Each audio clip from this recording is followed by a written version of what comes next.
আল্লাহ বলতেছো গো আমার বান্দা বান্দিরা, তোমরা শুনে রেখে দাও, হযরতে বেলালের মতো যদি এক বিন্দু যদি নবীকে মহব্বত করো, আমার আল্লাহ বলতেছেন মরার পরে জান্নাতি জান্নাতি। কি ঠিক না? জান্নাতি জান্নাতি। এ বাবা যে মুসলমান ভাইরাও, আমার নবী যখন দুনিয়ার পর্দার আড়াল হলো, বাবা যে আড়াল হওয়ার পরে এ বেরাদর ইসলাম মুআজ্জিন সাবানি কিরামও, এ সুনামানি কেরাও, আমার বিলাল বলতেছি বলো গো আবু বকর, আজকে নবী ছাড়া থাকতে পারি না গো আবু বকর। ও গো আবু বকর, যেই নবী কি এক ঘন্টা যদি না দেখি, আমি বেলাল নবীর প্রেমে থাকতে পারি না। এ বাবা যে মুসলমান ভাইরাও, ওগো আমার সোনা মানিকেরও, এখন নবীজির ইন্তিকালের ঘটনা যদি বলা যায়, বাবা যে এখানে 2 ঘন্টা লেগে যাবে। আমার নবীজির ইন্তিকালের পর হযরতে বেলাল নবীর জন্য বাবাজি কেঁদে কেঁদে পাগল হয়ে যায়। নবীজি ইন্তিকালের পর, জি তো নবী যখন ইন্তেকাল করলেন, মদিনাবাসীরা বলছে বেলাল, এ বেলাল তোমাকে আজান দিতে হবে। বেলাল বলতেছে বলো গো মদিনাবাসীরা, তোমরা শুনে রেখে দাও, আমি আজান দিতে পারবো না। মদিনাবাসীরা বলতেছে বলে কেন?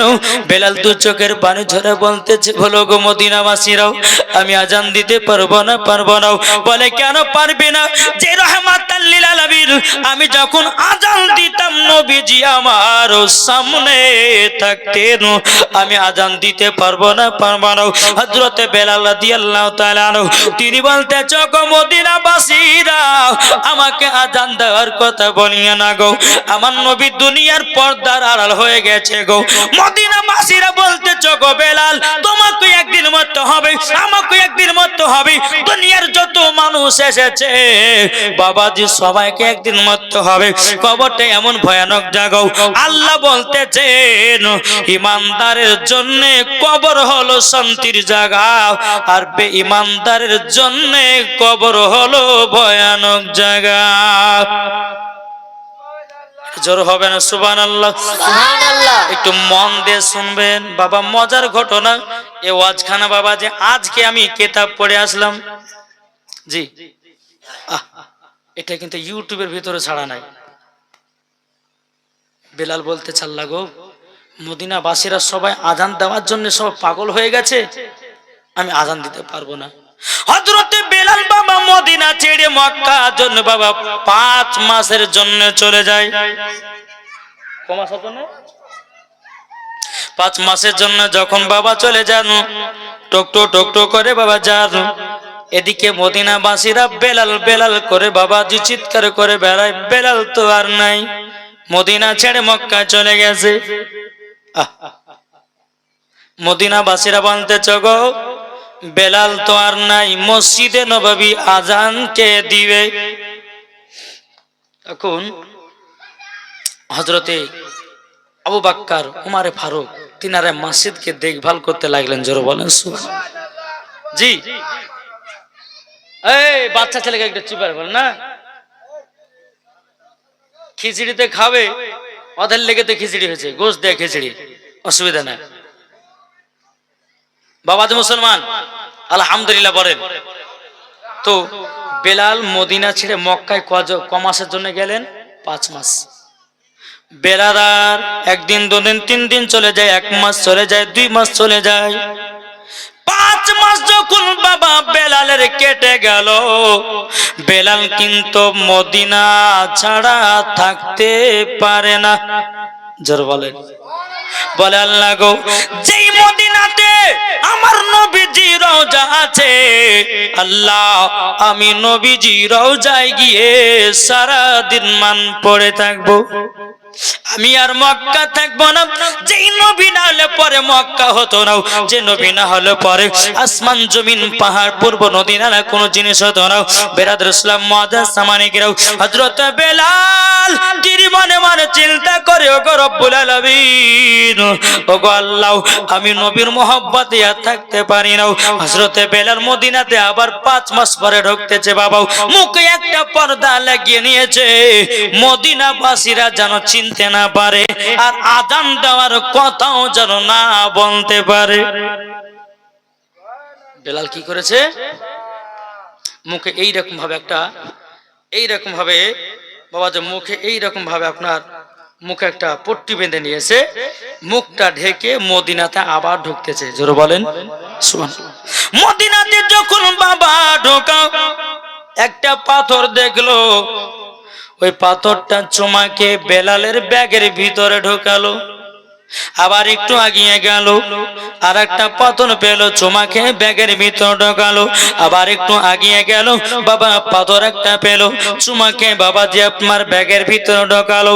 মদিনাবাসীরা বেলালের বাবা দৃশ্য দেখতেছে, কিন্তু মদিনাবাসীরা জানে না এটা হযরতে বেলাল, হযরতে বেলাল, এটা মদিনাবাসীরা জানে না। সমস্ত মদিনাবাসীরা বলছো, গো কে আপনি, কে আপনার কি মাথা খারাপ হয়ে গেছে নাকি? বলে কেন?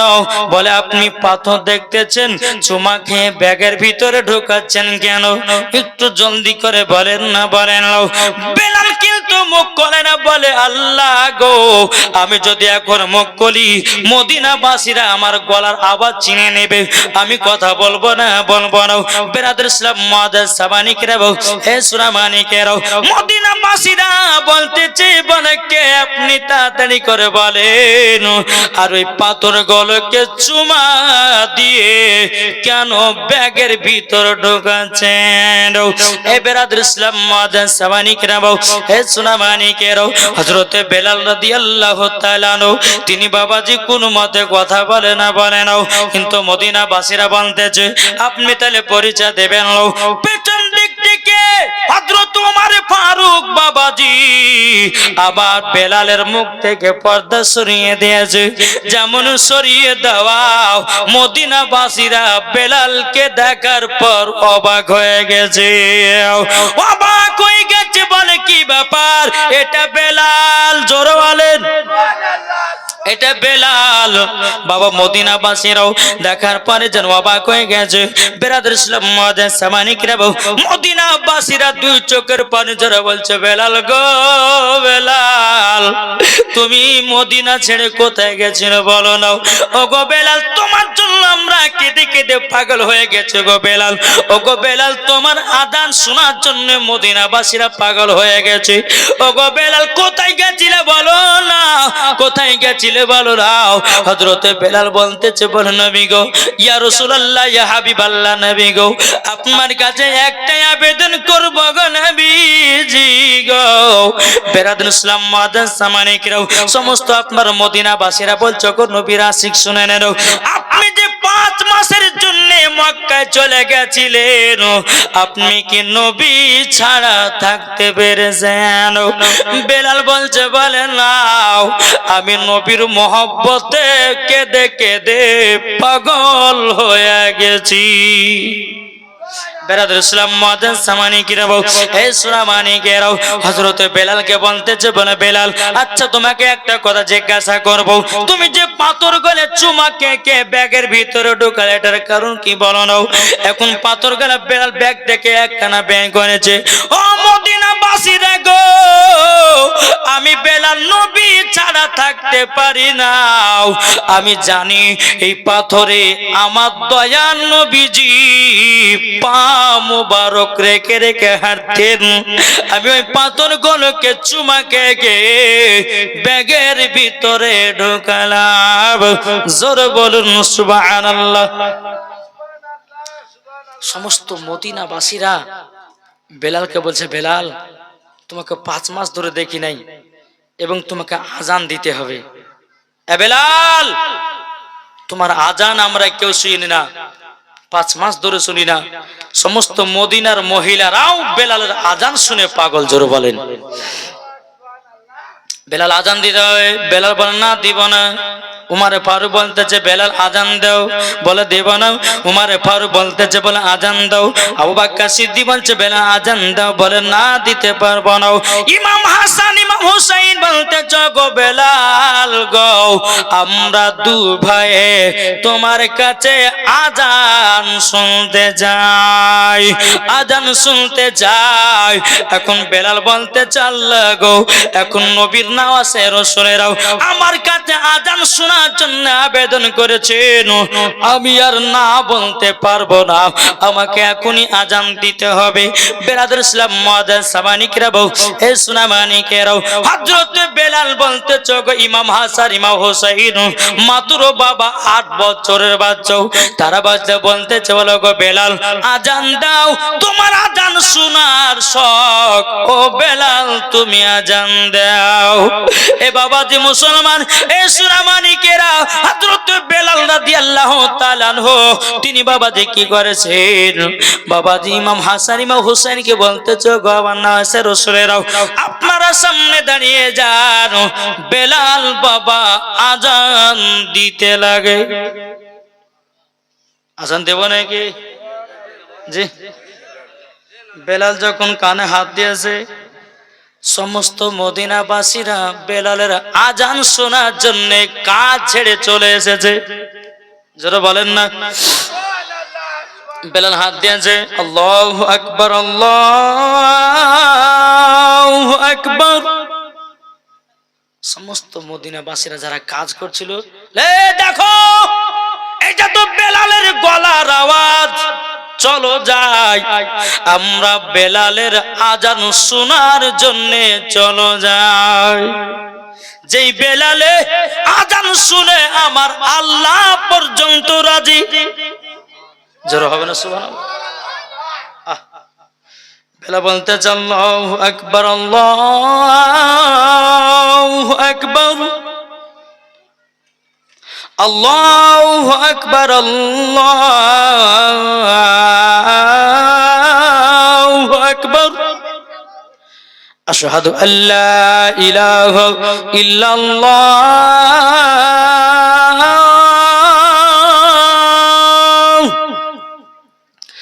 আশহাদু আল্লা ইলাহা ইল্লাল্লাহ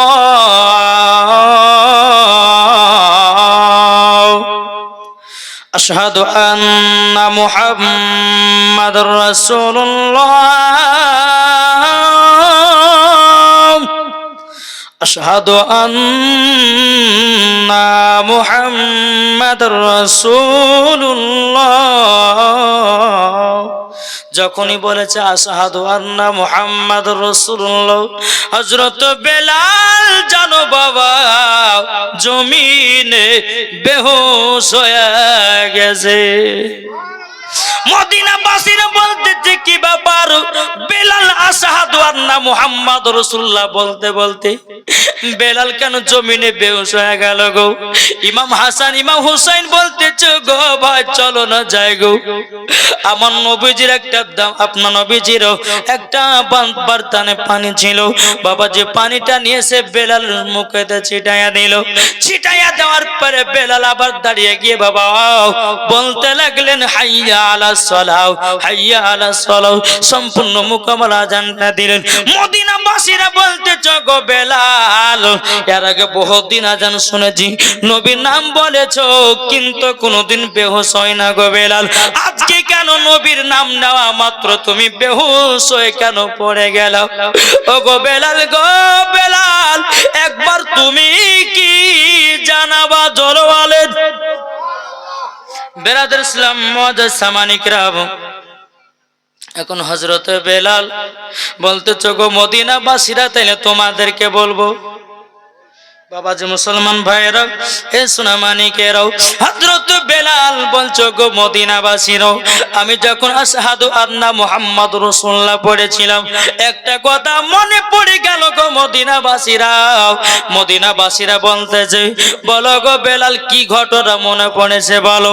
তখন বেলাল বলছো গো মদিনাবাসীরা, আমার নবী যখন দুনিয়াতে ছিলেন সর্বপ্রথম আজান দেওয়ার জন্য কাবার ছাদের উপরে নিয়ে গেছিলেন। ছাদের উপরে আমাকে নবীজি নিয়ে গেলেন গো। আমার নবী বলতেছে, বেলাল কাবার ছাদের উপরে সর্বপ্রথম আজান দাও। পৃথিবীর সর্বপ্রথম আজান কাবার ছাদের উপর বাবা হয়েছিল। বিরাদর ইসলাম মুআজ্জাজ মানিকেরাও, এই সূরা মানিকেরাও, তখন বেলাল বলছো মদিনাবাসীরা গো, আমাকে নবী নিয়ে গেছিলেন কাবাতে আজান দেওয়ার জন্য। আমি যখন কাবার ছাদের উপরে উঠলাম, উঠার পরে নবী আমার বলতেছে, বেলাল গো একটু ছাদের উপরে উঠে আজানটা দাও। ওগো মদিনাবাসীরাও, আমি নবীজির কথা মতো শোনাও। আমি ছাদের উপর উঠলাম, কাবার ছাদের উপরে উঠার পর যখন আমি আজান দিতে লাগলাম, আজান দিব, উঠলাম, একবার বসতেছিলাম, একবার উঠতেছিলাম, একবার বসতেছিলাম। আমার নবীজি বলছো গো বেলাল তোমাকে আজান দেওয়ার জন্য উঠালাম। ওগো বেলাল আজান না দিয়ে একবার বসছো একবার উঠছে, এর কারণটা কি বলো। তখন বেলাল বলতেছিলেন নবীকে, ও মদিনাবাসীরা গো, সেদিন আমি নবীকে বলেছিলাম, নবী গো আমি যখন মসজিদে নববীতে আজান দিই, নবী গো আমি তো কাবার দিকে মুখ করে আজান দিই, কিন্তু নবী গো আজকে তো কাবার ছাদের উপরে, নবী গো কোন দিকে মুখ করে আজান দিব আমি দূরে দূরে পাই না। ও মদিনাবাসীরা, সেদিন আমার নবী কি বলেছিল জানো গো? আমার নবী বলছো, বেলাল গো তুমি কি জানো না আমি হলাম কাবার কাবা। জোরে বলেন সুবহানাল্লাহ। আমি হলাম কাবার কাবা, তুমি আমার দিকে মুখ করে আজানটা দাও। তখন গো মদিনাবাসীরাও, আমি তখন নবীর দিকে মুখ ঘুরিয়ে আজানটা দিলাম গো। আজকে আমি আশহাদু আন্না মুহাম্মদ রাসূলুল্লাহ যখন বলতেছিলাম, আমার নবীজির সামনে হাজির হয়ে গেছিল। আমি বেলাল নবীকে দেখার পর বেহুশ হয়ে গেছি গো মদিনাবাসীরাও। এখন ইমাম হাসান ইমাম হোসেন বলছো গো বেলাল আমার নানাজিকে দেখেছেন? বললা হ্যাঁ আপনার নানাজিকে দেখেছি। ইমাম হাসান ইমাম হোসেন বলছো গো বেলাল আমরাও নানাজির সাথে কথা বলতে যাই। কো বলতেছে বলুন, পাইলে নিরালাই গো নবী পাইলে নিরালাই। এটা আমার সাথে বলে না, বলুন পাইলে নিরালাই গো নবী পাইলে নিরালাই। দুই কদমে চুমা খাবো, দুই কদমে চুমা খাবো, চরম দুলি মাগব গায়। পাইলে নিরালাই গো নবী পাইলে নিরালাই। দয়াল নবী কত দূরে লোহিত সাগরের তীরে, মদিনার সোনার ঘরে আছেন তিনি সর্বদাই। পাইলে নিরালাই গো নবী পাইলে নিরালাই। জোরে করো, একটু মহব্বত হবে না? বাবারে নবীর প্রেমিক, ও বাবা যে নবীর প্রেমিকে বেলাল বাবা যে জান্নাত লাভ করেছেন, জোরে হবে না? নবীর প্রেমে বাবা পাগল যারা তারাই জান্নাতি হয়ে গেছে রে বাবা। ও সোনা মানিকেরাও, আজকে আমরা কত বাবাজি নামাজ ছাড়া করে দিতেছি। আমরা বাবা ঠিক মতো আপনার আল্লাহর ইবাদত করতে পারি না। আল্লাহ বলতেছ গো আমার বান্দা বান্দিরাও, তোমরা শুনে রেখে দাও, শুনে রেখে দাও। একটা মানুষ যখন মারা যায় বাবাজি তার জানাজা পড়া হয়। জানাজা পড়ানোর পরে তাকে কবর শুইয়ে দেয় বাবা, বিসমিল্লাহি ওয়া আলা মিল্লাতে রাসূলুল্লাহ বলে কবর শুইয়ে দেওয়ার পর 2 দিন হয় তার শরীরের গন্ধ বাড়াতে লাগে। বাবা যে আপনার 7 দিন হয় তার পেটের ভুঁড়িটা আপনার ফেটে যায়। 7 দিন যখন পার হয়ে গেল পেটের ভুঁড়ি আপনার ছিটিয়ে গেল বাবা। যখন বেরাদার 15 দিন পার হয়ে গেল রে বাবা, তার শরীরে পোকা মাকড় লাগতে লাগে বাবা। বেরাদার ইসলাম মাদার সামানিকরাম 1 মাস দিন হয়ে যায়, মাথার চুলগুলো খুলে খুলে বাবা পালিয়ে যায়। 1.5 মাস যখন হয়ে যায় বাবাজি চামড়াগুলো আপনার খুলে যায়। 3 মাস যখন হয়ে যায় বাবাজি তার শরীরের সমস্ত হাড় মাংস যত যা আছে সমস্ত পোকা মাকড় গুলো খেয়ে সাফা করে দেয় বাবা। বাবাজি আপনার 5 মাস যখন হয়ে যাবে হাড্ডি পড়ে থাকবে একদিকে, মুন্ডু পড়ে থাকবে একদিকে, দেহ পড়ে থাকবে একদিকে, পা পড়ে থাকবে একদিকে। আমার আল্লাহ বলছে বান্দারে এটা হলো বেঈমানদারের কবরের আযাব। যারা ঈমানদার হবে, যারা নবীকে মহব্বত করে কবরে যাবে, আমার আল্লাহ বলতেছেন ওই কবরে কোনো আযাব হবে না, ওই কবরে কোনো গজব হবে না, ওই কবরে কোনো আপনার ভয় ডর হবে না রে বাবা। যারা নবীকে মহব্বত করবে এক বিন্দু, আমার আল্লাহ বলতেছেন ওই কবরে শান্তি পাওয়া যাবে। আজকে আমার মা বোনেরাই জান্নাতি বাগানে বসে আছে, নিশ্চয়ই মা বা খাতুন জান্নাতের মতো নারী। আপনার নবী বাবা দিবানা, আমার আল্লাহ বলতেছে এটা কোনো সাধারণ জায়গা নয়, এটা হলো জান্নাতি বাগান। এই জান্নাতি বাগানে একবার যদি কেউ সুবহানাল্লাহ বলে, আমার আল্লাহ বলতেছে তার 10টি গুনাহ মাফ করা হয়, 10টি রহমত বর্ষিত করা হয় বাবা, যে 10টি রহমত তার বাড়িতে নাজিল করা হয়। কি গো আমার কথা কি বুঝতে পারছেন? জি, তাহলে শেষ করি, অনেক রাত হয়ে গেছে, ঘুমাবেন। জি জি, আল্লাহ পাক আল্লাহ তাআলা আমাদের সকলকে, মামা বলছে যে আরো চালাতে হবে। সুবহানাল্লাহ। বাহ, এই যে বহু দূর বাবা জালসা। এই যে কিছুদিন আগে বাবা যে গঙ্গারামপুর গঙ্গা সাগর গেছিলাম, চারি সাইডে গঙ্গা আর মধ্যে দ্বীপ, ওই দ্বীপে আমি জালসা করে এসেছি। জোরে বলো সুবহানাল্লাহ। জি, তো বাবা যে মুসলমান সোনামানিক, আপনাদের মোহাব্বতে আলহামদুলিল্লাহ আমি ইনশাল্লাহ এই কুরবানির পরে ইনশাল্লাহ বাংলাদেশে যাচ্ছি 10 দিনের প্রোগ্রামের জন্য। আলহামদুলিল্লাহ বলেন। জি, বাংলাদেশের জন্য আলহামদুলিল্লাহ প্রত্যেকটা মানুষ ডাকছে, কিন্তু পাসপোর্ট হয়েছিল না। হ্যাঁ, তা আলহামদুলিল্লাহ পাসপোর্ট আমার হওয়ার কাছাকাছি। তো কুরবানির পরই বাবাজি 10 দিনের জন্য বাংলাদেশ যাব। আলহামদুলিল্লাহ বাংলাদেশ গেলে পরে বাবাজি মনে হয় আর আসতে পারবো না। পারবো তো ইনশাল্লাহ। জি বাবাজি মুসলমান, আপনাদের মোহাব্বতে আপনাদের দোয়াতে সারা পশ্চিম বাংলাতে গিয়ে আজকে এই খিদমতে রসুল করতেছি। বেরাদার আমার জন্য একটু দোয়া করবেন। আর যেই দিন আমি মারা যাব সেই দিন বাবাজি আপনারা আমার জন্য দিল থেকে দোয়া করবেন। করবেন না? না গাল দিবেন নাকি? জি, এই যে বেরাদার ইসলাম, গতকালকে আপনার কলকাতা সাইডে বাগনান নাকি গ্রাম ওখানে ছিল, বাগনা না, বাগনান, তো জলসা করে বাড়াচ্ছি প্রায় রাত্রি 12টা কি 12:30 হবে। তো এখন ভোটের সিজন, পুলিশ হচ্ছে গাড়ি দাঁড়াও, মানে চেক ইন করছে। তো চেক ইন করতে করতে তো আমি বললাম যে স্যার আমাদের গাড়িতে হীরা মেরা কিছু পাবেন না। জি, আমরা জালসা করতে গেছিলাম। তাই একটা পুলিশ এত বদমাস, এই মুখের উপর তর্ক করছেন কেন আমাকে দাঁড়িয়েছে।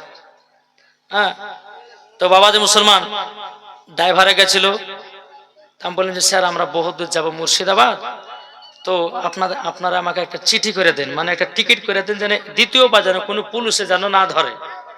এই কথা বলার পরে বাবা বলছে গাড়ি নামে কেস করবো, থানাতে ঢোকাবো, হ্যাঁ গাড়ি নামে চ্যালেঞ্জ করবো। আমি যে তাকান, আপনি কার সঙ্গে কথা বলে জানেন? হ্যাঁ, কার সঙ্গে কথা বলছেন জানেন আপনি?